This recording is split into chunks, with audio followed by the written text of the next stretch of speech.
नौजवानों के लिए ख़ास तौर पे गुजारिश, ये बाद वक़्त इंटरनेट पे बैठ जाते हैं, फिर देखते हैं वो वाईफाई का कोई कनेक्शन होता है ना, उसको ओपन करने की कोशिश करते हैं और लॉक तोड़ देते हैं। एक्सेस हासिल हो जाता है तो फ़ोन करते हैं, तेरे भाई ने एक्सेस हासिल कर लिया, सारी रात फ्री में इस्तेमाल करता हूँ। दूसरा कहता है यार रश्क आ रहा है तेरी किस्मत पे, मुझे तो यार अपने भाई को भी कोई आइडिया बता दे। ना ये राज की बातें ऐसे नहीं बताऊंगा, पहले माई कलाची के ऊपर, कलाची पे चल, दो दरिया के ऊपर ट्रेड दे भाई को, फिर समझाएगा भाई।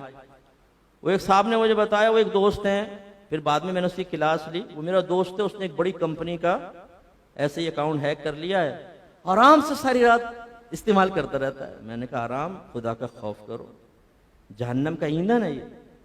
मेरे आका सल्लल्लाहु अलैहि वसल्लम फरमाते हैं कि कोई मुसलमान अपने मुसलमान भाई की कोई चीज उसकी इजाजत के बगैर इस्तेमाल ना करे, हत्ता के खिलाल, टूथपिक, ये भी सरकार ने फरमाया पूछ के इस्तेमाल करो। तो इसलिए ये जायज नहीं होता इस तरीके से आप उसका वो चीज इस्तेमाल कर रहे हैं। ये अगरचे माल हासिल नहीं कर रहे, लेकिन बहरहाल अगर आप कनेक्शन लेते, उसका बिल पे करते तो माल देते आप, ये इस जुमरे में आएगा। इस तरह बिजली की चोरी है, हमने बड़े बेहतरीन तरीके से मीटरों के अंदर ऐसा काम, मैं कहता हूं पाकिस्तानी जहन इतना बेहतरीन है, अगर तामीर में लग जाए तो। लेकिन हमने भी कसम खाई हुई है कि तखरीब का काम बताओ मुफ्ती साहब, तामीर छोड़ो, तामीर कोई और करेगा, हमें बताओ कि कैसे दो चार करने, कैसे धोखा दे। हमारे वालिद साहब फौत हो गए, अल्लाह उनको जन्नतुल फिरदौस में आला मकाम अता फरमाए। वो चावल की ट्रेडिंग होती थी तो उसमें भी वो हिस्सेदार थे कुछ, तो बताते थे यहाँ से बाहर बोरियां जाती हैं तो पीवीसी का पाइप होता है ना, उसको बोरी के बीच में पहले यूं खड़ा कर देते हैं, फिर अच्छी गंदुम चारों तरफ डालते हैं और उस पाइप में गंदी गंदुम डालते हैं।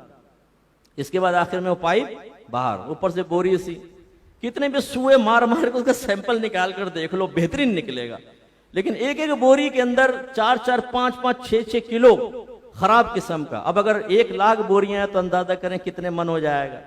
लेकिन ये क्या है, जहन्नम की आग उतार रहे हैं ना। आप अपने मुल्क का इमेज भी खराब करते हैं। आपने खबरें सुनी होंगी कितने टन हमारी गंदुम गई और पोर्ट से ही वापस भेज दी उन लोगों ने कि भाई ये तो फ्रॉड कर रखा है तुम लोगों ने, ना अपने मुल्क की बदनामी का एहसास ना कुछ। तो ये तमाम चीजें अच्छी तरह देखें।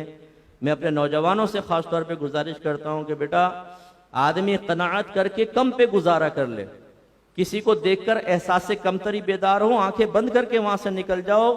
दिल दुख रहा है, इस तकलीफ पे सब्र कर लें, जन्नत की हूरें आपको मिलेंगी, दर्जात मिलेंगे। लेकिन यूं मत कीजिएगा कि इस तकलीफ, ये तकलीफ अब मुझसे बर्दाश्त नहीं हो रही, अब तो बस मैं कुछ ना कुछ करूंगा, और आप हराम तरीके की तरफ बढ़ जाएं और गलत तरीके की तरफ, खुद भी हराम खाएं, अपने बीवी बच्चों को हराम खिलाएं, तो ये अपनी आखिरत की बर्बादी का सामान होगा।